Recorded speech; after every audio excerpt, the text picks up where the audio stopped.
میری امی 5 عورتوں کا علاج کرتی تھی، لیکن جس کمرے میں وہ عورتیں لے کر جاتی اس کمرے میں امی اور ان کی خادمہ کے علاوہ کوئی نہیں جا سکتا تھا۔ لیکن جب میری شادی ہوئی تو میری کوئی اولاد نہ تھی۔ امی کو کہا میرا علاج کرے، امی نے سختی سے منع کر دیا۔ پھر ایک دن خادمہ کو کہا کہ میری مدد کرو،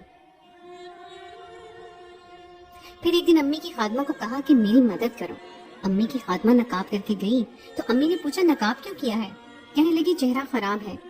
اگلے دن خادمہ کی جگہ میں امی کے ساتھ خادمہ بن کر چلی گئی۔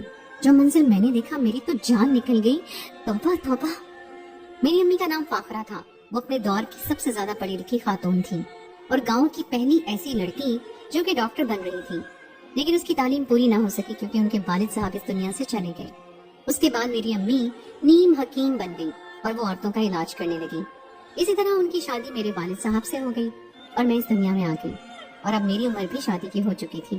میری امی گھر میں ہی عورتوں کا علاج کرتی تھی، اور جس عورت کا بھی علاج کرتی اس کے ہاں اولاد ضرور ہوتی تھی۔ بڑی پروقار اور پڑھی لکھی خاتون تھی، لیکن ایک بات بہت عجیب تھی کہ انہوں نے ایک خاص قسم کا کمرہ بنا رکھا تھا جہاں پر وہ عورتوں کا علاج کیا کرتی تھی، اور میری عمر 17 سال ہو گئی تھی لیکن آج تک میں نے وہ کمرہ نہیں دیکھا تھا۔ تو وہاں پر صرف میری امی اور ان کی خادمہ بلقیس بی بی ہی جا سکتی تھی۔ اس کی عمر بھی میری امی جتنی ہی تھی۔ وہ میری امی کی دکھ سکھ کی ساتھی تھی۔ میری امی شادی سے پہلے اسے جانتی تھی اور وہ دونوں ایک دوسرے کی بہت پکی سہیلیاں بن چکی تھی۔ لیکن ایک بات بڑی عجیب تھی کہ اکثر ان کے کمرے میں سے چیخنے چلانے کی آوازیں آتی تھی، ایسی آوازیں کہ جیسے عورت بچہ پیدا کر رہی ہے، لیکن یہاں پر تو بچہ پیدا نہیں ہوتا تھا۔ پھر اندر سے چیخنے چلانے کی آوازیں کیوں آتی تھی؟ میرا تو بچپن کا تجسس تھا، لیکن امی کبھی بھی مجھے اندر لے کر نہیں گئی اور میرے بابا کو بھی نہیں جانے دیتی تھی۔ میرے بابا کا منہ تو انہوں نے نوٹوں سے بند کر رکھا تھا کیونکہ ہمارے گھر میں بہت زیادہ پیسے آتے تھے۔ امی کا ایک مریض ان کو ہزاروں روپے دے کے جاتا، اور جب اس کو پتا چلتا کہ ان کا مسئلہ حل ہو گیا ہے تو پھر تو وہ مٹھائی، کپڑے سب کچھ لے کر آتے تھے۔ ہمارے گھر میں تو ہر ہفتے ہی اس طرح کی چیزیں آتی رہتی تھیں۔ مٹھائی کھا کر میرا وزن بھی بڑھ گیا تھا۔ بابا نے کہا کہ اس کی شادی کرو، یہ تو اتنی بھاری ہوتی جا رہی ہے کہ کوئی بھی اس کو بیاہ کر نہیں لے جائے گا۔ بابا نے یہ بات مذاق میں کی تھی۔ مجھے بھی شادی کا بہت شوق تھا۔ میں نے کہا کہ اچھی بات ہے، میری شادی کروا دیں۔ بس میرا دماغ میری شادی میں لگ گیا۔ امی نے کوئی اچھا سا رشتہ دیکھ کر میری شادی کروا دی۔ میرا شوہر اچھا تو تھا، لیکن میرے والدین کے بارے میں ہمیشہ مذاق کیا کرتا تھا۔ خیر زندگی گزر رہی تھی، کبھی کبھی گھر آتی تھی، گھر والوں سے ملاقات ہو جاتی، خادمہ کے ساتھ بات ہو جاتی۔ خادمہ نے بھی ساری زندگی امی کے ساتھ گزار دی تھی۔ اپنی 4 بیٹیوں کی شادیاں بھی اس نے اسی نوکری سے کی تھی اور گھر بھی بنا لیا تھا۔ ایسے میں پتہ نہیں کون سا علاج کرتی تھی میری امی۔ ایک دن میں گھر آئی تو گھر میں ایک بہت بڑی مشین لائی گئی تھی جو کہ بہت زیادہ مہنگی لگ رہی تھی اور امی کے کمرے کے باہر پڑی تھی کیونکہ اس کو اندر لے جانے کے لیے مزدوروں کی ضرورت تھی۔ میں نے امی سے پوچھا کہ یہ کیا ہے تو امی نے کہا کہ یہ ایک میڈیکل کی بڑی جدید مشین ہے۔ میں نے کہا کہ آپ اس مشین کا کیا کریں گی؟ آپ تو علاج کرتی ہیں نا، آپریشن تو نہیں کرتی ہیں۔ لیکن امی نے کہا کہ یہ مشین میرے لیے بہت ضروری ہے اور ہمارا کام 2 گنا ہو جائے گا۔ میں نے کہا کہ اتنے پیسے کما کر کیا کرنے ہیں آپ نے؟ بس کریں، آرام بھی کیا کریں۔ امی کہنے لگی کہ پیسوں کے بغیر کیا زندگی ہے، پیسہ تو ایسی چیز ہے جس کی ہر روز ضرورت ہوتی ہے۔ میرے سسرال میں میری نند کی کوئی جٹھانی تھی جس کے ہاں اولاد نہیں ہو رہی تھی۔ اس کے بارے میں مجھے پتا چلا تو میں نے کہا کہ میری امی تو سارے جہان کا علاج کرتی پھرتی ہیں، آپ کا بھی علاج کر دیں گی۔ علاج ہوتا تو بہت مہنگا ہے۔ انہوں نے کہا کہ ہم سے تو پیسے نہ لیں، ہم تو ان کے رشتے دار ہیں، جبکہ وہ ہمارے رشتے دار تو نہیں لگتے تھے، وہ تو میری نند کی جٹھانی تھی۔ لیکن میری ساس نے کہا کہ امی کو کہنا کہ ان کا علاج مفت میں کر دے کیونکہ بیٹی کے سسرال کا معاملہ ہے۔ اور اب معاملہ میرے سسرال کا بھی بن گیا تھا کہ میری ساس نے مجھے پہلی دفعہ کوئی بات کہی تھی۔ میں نے امی کو کہا تو امی نے کہا کہ پاگل ہو گئی ہیں، اتنے زیادہ پیسے لگتے ہیں۔ میں نے کہا کہ کس بات کے پیسے لگتے ہیں، دوائی تو دینی ہوتی ہے، چپ کر کے دے دو، اب میری عزت کا سوال ہے۔ امی نے ایک عجیب بات کہی، انہوں نے کہا کہ اس طرح سے بھی تیری عزت خراب ہو سکتی ہے۔ میں نے کہا کہ کیا مطلب، کیوں خراب ہو جائے گی میری عزت؟ امی نے کہا کہ اگر اس کا علاج کیا پھر بھی کوئی فائدہ نہیں ہوا تو میں نے کہا کہ آپ اس کا بھی علاج کرتے ہیں، تو میں نے کہا کہ آپ جس کا بھی علاج کرتی ہیں ان کو فائدہ ضرور ہوتا ہے، تو کیوں نہیں ہوگا فائدہ، کروا دینا۔ آج بڑی مشکل سے میں نے امی کو منایا۔ میرے بابا نے بھی کہا کہ بیٹی کے سسرال کا معاملہ ہے۔ میری ماں نے مجھے ڈانٹا اور یہ بھی کہا کہ آئندہ اس طرح کا پنگا نہ لینا، اگر تم میرے پاس اپنے مریض لے کر آتی رہی میں بالکل بھی علاج نہیں کروں گی۔ بابا نے کہا تو میری ماں مان گئی۔ میں نے بابا سے کہا کہ ان کو تو میری کوئی پرواہ ہی نہیں ہے، تو بابا نے کہا کہ دن رات لوگوں کا علاج کر کے پاگل ہو گئی ہے، ہر وقت اس کمرے میں گھسی رہتی ہے۔ میں نے کہا کہ آپ کبھی اس کمرے میں گئے ہیں؟ تو کہنے لگی کہ جب وہ کمرہ بنوا رہی تھی تب میں وہاں گیا تھا، اس کے بعد سے تو نہیں گیا۔ کچھ بھی نہیں ہے بیٹا، وہاں پر وہی ڈاکٹری کا سامان رکھا ہوا ہے، اس نے ایک بیڈ ہے، ایک ٹیبل ہے اور 2-4 الماریاں ہیں۔ لیکن اگر ایسا ہی تھا تو پھر میری ماں وہاں کسی کو جانے کیوں نہیں دیتی تھی؟ खैर मेरी जिठानी का इलाज शुरू हो गया और मैंने उसे पूछा कि कहाँ पर बिठाया था आपको। उसने कहा कि घर के ड्राइंग रूम में बिठाया था। मैंने कहा कि आपको कमरे में नहीं लेकर गए थे। कहने लगी कि नहीं, मुझे तो किसी कमरे में नहीं लेकर गई। 2-4 टेस्ट करवाए और फिर इलाज शुरू हो गया। दवाइयाँ लिख कर दी हैं, कहती हैं कि अगर किस्मत में हुआ तो हो जाएगा, वरना तो कोई शर्तिया इलाज नहीं है। मैं हैरान हुई कि अम्मी दुनिया वालों को तो यही कहती है कि शर्तिया इलाज है, बच्चा होगा, नहीं हो ऐसा हो ही नहीं सकता। कि बच्चा होता था तभी तो लोग लाखों रुपए दे के जाते थे। अब अम्मी को पैसे नहीं मिल रहे थे तो इसका मतलब ये था कि वो दिल से इलाज नहीं कर रही। मेरी अम्मी तो बड़ी लालची हो गई थी। खैर मैंने सोचा कि देखी जाएगी, हो सकता है कि इसके हाँ औलाद हो ही जाए। मेरी अम्मी ने नंद की जिठानी का इलाज किया लेकिन उसको कोई भी फायदा ना हुआ। उन्होंने कहा, ऐसे ही अपनी माँ की तारीफें कर रही थी कि कोई भी फायदा नहीं हुआ है, लेकिन वो औरत खुद अच्छी थी। उसने कहा कि जब अल्लाह ने देना होगा दे देगा। आजकल तो यही हालात है, 1 महीना भी औलाद ना हो तो लोग बातें शुरू कर देते हैं। मैं भी परेशान होने लगी क्योंकि मेरी शादी को भी 7 महीने हो चुके थे और उन्होंने कहा कि तुम्हारी तो अपनी अम्मी है, तुम उनसे भी तो इलाज करवा सकती हो और मशवरा भी ले सकती हो।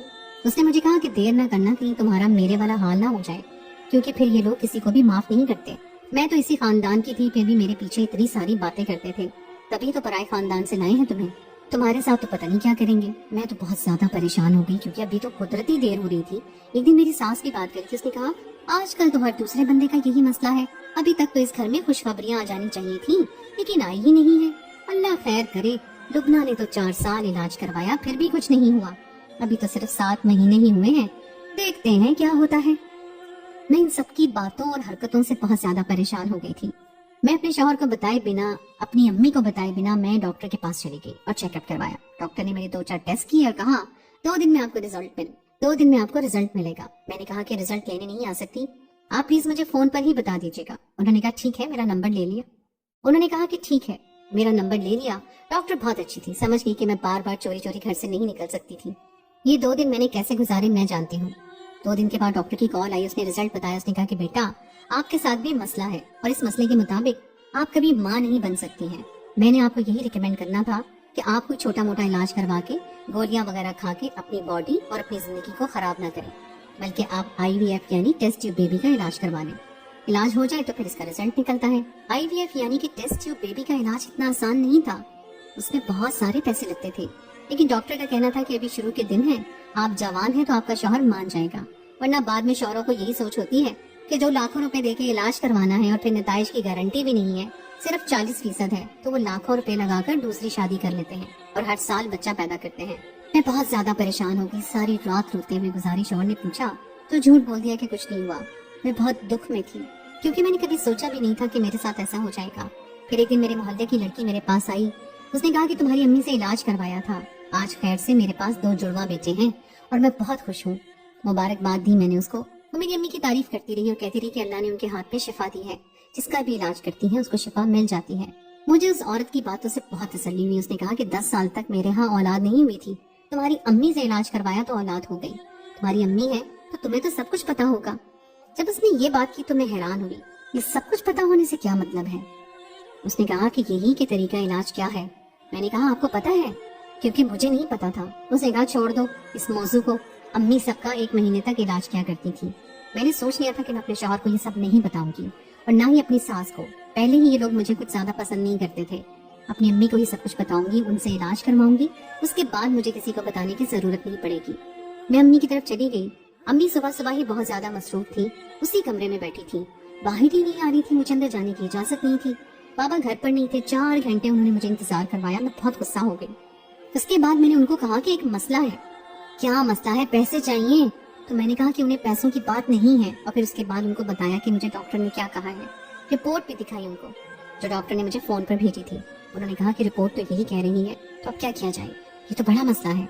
मैंने कहा कि क्या मसला है? आपके लिए तो कोई मसला नहीं है, आप मेरा इलाज कर दें। मेरी अम्मी ने कहा कि इस तरह की बात की तो मुझसे बुरा कोई नहीं होगा, मैं तेरा इलाज नहीं करूंगी, बिल्कुल भी नहीं। ये तो वही बात हो गई कि आप सारे खानदान को खाना खिला रहे हैं और मैंने प्लेट दिखाकर कहा कि मुझे भी खाना दे दे, तो कहा खाना खाकर गुनाह मिलता है।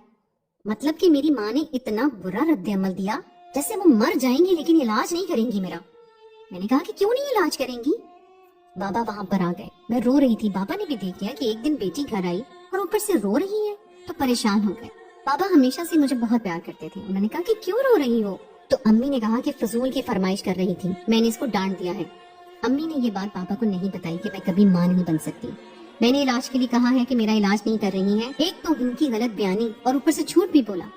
बाबा ने कहा कि क्यों परेशान होती हो, जो भी चाहिए मैं अपनी बेटी को ले दूंगा, मैं तुम्हारे लिए चाय बनाता हूँ। बाबा वहाँ से चले गए तो अम्मी ने कहा जो भी हो रहा है अल्लाह पे छोड़ दो, खबरदार जो यहाँ पर इलाज की बात की, मैं तुम्हारा इलाज कभी भी नहीं करूंगी, ये बात अपने दिमाग में रखना। मैं वापस अपने घर आ गई और सोचने लगी कि अम्मी ने मुझे ऐसा क्यों कहा। पहले तो वो मुझे उस कमरे में जाने नहीं देती थी। जब मैंने अपनी दोस्त को उनके पास भेजा तो उसको भी इस कमरे में नहीं लेकर गई और उसका इलाज भी नहीं किया, तब भी तो उसको कोई फर्क नहीं पड़ा। और अब जब मुझे मुसीबत आ गई थी तो मेरा भी इलाज नहीं करना चाह रही थी। कोई गड़बड़ तो जरूर थी। क्या मेरी माँ झूठ बोला करती थी, लोगों का इलाज नहीं करती थी? लेकिन अगर झूठ बोलती थी तो फिर उसके पास इतने लोग और इतने सारे पैसे कहाँ से आते हैं? फिर मैं ही क्यों, मेरा इलाज क्यों नहीं करना चाह रही, जबकि सारी दुनिया का इलाज कर रही थी? अब मेरी आखिरी उम्मीद बल्कीस बीबी ही थी। उन्होंने भी मुझे जाते हुए देख लिया। अगले दिन फोन किया कि बेटी क्या मसला है, क्यों रो रही थी? उसने भी मुझे माँ बनकर पाला था बचपन में, वही तो मेरा ख्याल करती थी। अम्मी तो पूरा दिन अपने काम में लगी रहती थी। मैंने उनको सब कुछ बता दिया और उनके घर चली गई। उनको कहा कि मेरी मदद करें। उन्होंने कहा कि ठीक है, मैं तुम्हारी मदद करती हूँ, क्योंकि ये काम मुझे भी गलत लगता है। मैंने कहा कि क्या मतलब है? मैं तुम्हें नहीं बताऊंगी बेटा। अगले दिन वो नकाब करके चली गई। अम्मी ने उनसे कहा कि तुमने नकाब क्यों कर रखा है? तो उन्होंने झूठ बोला कि मेरा चेहरा जल गया है इसलिए नकाब किया है, अजीब सा निशान पड़ गया है और दवा वगैरह लगाई है। अम्मी मसरूफ रहती थी कि उन्होंने दोबारा ये बात पूछी ही नहीं। मुझे फातिमा ने कहा कल तुम नकाब करके ही जाओगी। मैं नकाब करने का जवाब पहले से ही दे चुकी हूँ, इसलिए वो तुमसे कुछ नहीं पूछेंगी। मैंने कहा कि मुझे बहुत डर लग रहा है, लेकिन उसने मुझे सब कुछ बताया कि तुमने ऐसे करना है और जाकर खड़े हो जाना है। कोई सवाल पूछे तो आगे से हूँ हाँ में जवाब देना। कल कोई ऐसा काम भी नहीं है, एक ही मरीज है, उसकी अपॉइंटमेंट है, तुम्हें खुद ही सब कुछ पता चल जाएगा। बेटी तुम्हारे सारे सवालों के जवाब तुम्हें मिल जाएंगे। और अपनी माँ को जब सच पता चल जाए तो कहना कि मैं हमेशा के लिए काम छोड़कर जा रही हूँ, अब मैं ये काम नहीं कर सकती। इस काम में पैसे थे लेकिन मैं बड़ी परेशान थी। मैं अगले दिन नकाब करके चली गई और अम्मी ने वाकई कोई सवाल नहीं किया। कमरे को अंदर से देखा तो पूरे ऑपरेशन थिएटर का माहौल था। बड़ी बड़ी मशीनें पड़ी हुई थी, जबकि बाबा ने तो कहा था एक मेज और कुछ अलमारियां ही हैं। वहां पर एक औरत आई, उसने कहा कि मुझे इसके साथ काम करना है, तुम जरा इसकी हिस्ट्री लिख लो। जब मैंने उसकी हिस्ट्री की फाइल पढ़ी तो उसमें भी यही लिखा था कि वो औरत कभी माँ नहीं बन सकती है और उसको भी IVF रिकमेंड हुआ था। मशीनों पर भी इस तरह की बातें लिखी थी। क्या अम्मी यहाँ पर IVF कर रही थी? लेकिन ये कैसे कर सकती थी? अम्मी तो डॉक्टर भी नहीं थी। अम्मी ने उस औरत से कहा कि तुम अपनी मर्जी से ये सब कुछ करवा रही हो। उसने कहा कि अब मैं बांझपन के ताने नहीं सुन सकती। मैं जानती हूँ कि ये बच्चा मेरे शौहर का नहीं, किसी और शख्स का है, लेकिन आप इसको मेरे अंदर डाल दें, क्योंकि जब मैं माँ बन जाऊंगी और बच्चे हो जाएंगे तो सब यही समझेंगे कि मेरे शौहर का ही बच्चा है। मैं बांझपन के ताने सुनकर पागल हो गई हूँ। मैंने अपने मुंह पर हाथ रख लिया। इसका मतलब कि अम्मी औरतों के साथ IVF कर रही थी, यानी कि टेस्ट ट्यूब बेबी। लेकिन वो बच्चे उनके शौहरों के नहीं, एक ही शख्स के थे। तभी अम्मी ने इतनी महंगी महंगी मशीनें भी मंगवाई थी। और हैरानगी की बात ये थी कि औरतें खुद इस अमल के लिए राजी थी। ये छोटा सा गांव था, यहाँ पर लोगों को इतनी अकल कहाँ थी, इसीलिए वो शायद मान गई होंगी। या फिर बांझपन के ताने सुनकर औरत पर यह माशरा इतना दबाव डालता है कि वो ये काम करने के लिए तैयार हो जाती हैं। जब वो औरत चली गई तो मैंने अपने चेहरे से नकाब हटा दिया और मेरी अम्मी हैरान और परेशान रह गई। इसलिए मेरी अम्मी मेरा इलाज नहीं करना चाह रही थी, क्योंकि वो चाहती नहीं थी कि मैं अपने शौहर के अलावा किसी ऐसे शख्स के बच्चे की माँ बनूं जिसको मैं जानती तक नहीं। जो अम्मी कर रही थी वो गलत था। मैंने उनको बहुत बातें सुनाई। मैंने कहा कि आप बहुत गलत कर रही हैं, आप ये क्या कर रही हैं? आप लोगों की जिंदगी को एक धोखे की नजर कर रही हैं, वो सारी जिंदगी धोखे में रहेंगे। तो अम्मी ने कहा कि मैं जो कर रही हूँ मैं इसको गलत नहीं समझती, क्योंकि ये बच्चे हैं और इन बच्चों को इस दुनिया में आने का हक है। मेरे इस गलत काम से अगर किसी औरत की जिंदगी में खुशियाँ आ जाती हैं, लोग उसे बांझ कहना छोड़ देते हैं, तो इससे भी अच्छी बात क्या हो सकती है? लोग आज भी टेस्ट ट्यूब बेबी के खिलाफ हैं, क्योंकि उनको लगता है कि ये पराया हमल होता है। हाँ, ये पराया हमल होता नहीं है, लेकिन मैं पराया हमल दे रही हूँ। लोगों को कहूँ कि मेरे पास और कोई हल नहीं है। मैं औरतों की कोख में जो बच्चे डाल रही हूँ वो उनके शौहरों के नहीं है, लेकिन वो बच्चे हैं, वो एक जान है जो इस दुनिया में आना चाहती है। और मैं ये काम उन औरतों से छुप के नहीं कर रही हूँ, उनको सब कुछ पता होता है। ये बाकायदा कॉन्ट्रैक्ट करती है मेरे साथ, तभी तो इतने सारे पैसे देकर जाती हैं। ये सब मैं तुम्हारे साथ नहीं कर सकती थी। मैंने अपनी अम्मी को कहा कि मुझे नहीं पता आप सही कर रही हैं या गलत, लेकिन बल्कि बल्कीस बीबी ने आपके लिए पैगाम भेजा था कि वो आपके साथ ये काम नहीं करेंगी। वो हमेशा के लिए ये काम छोड़ के शहर छोड़कर चली गई हैं। मैं नहीं जानती कि मेरी माँ ठीक कर रही थी या गलत, बस मैं वहां से वापस आ गई। मुझे अजीब सा महसूस हो रहा था उनके सामने। امی تو جان پر کھیل رہی تھی، کل کو اگر کسی انسان کو یہ بات پتہ چل جاتی اور وہ اتنا غصہ ہو جاتا کہ بدلہ لینے کے لیے آ جاتا تو پھر کیا کیا جا سکتا تھا۔ لیکن امی نے 1 سال بعد یہ کام چھوڑ دیا، شاید بلقیس کے جانے کے بعد اکیلے ان سے یہ کام ہوا ہی نہیں، سب کچھ ختم کر دیا۔ میں نے یہ بات کسی کو بھی نہیں بتائی، بابا کو بھی نہیں، اپنے شوہر کو بتا دیا کہ ماں نہیں بن سکتی، اور وہ خاموش ہو گیا۔ اس نے کہا کہ جو ہوگا دیکھا جائے گا۔ اس بات کو 4 سال ہو گئے ہیں، میرے ہاں ابھی بھی اولاد نہیں ہوئی ہے، لیکن میں اللہ سے دعا گو ہوں کیونکہ اس کے ہاں دیر ہے لیکن اندھیر نہیں ہے۔ وہ میری بات ضرور سنے گا، میری دعا کا جواب ضرور آئے گا۔ آپ سب لوگ بھی میرے لیے دعا کریں۔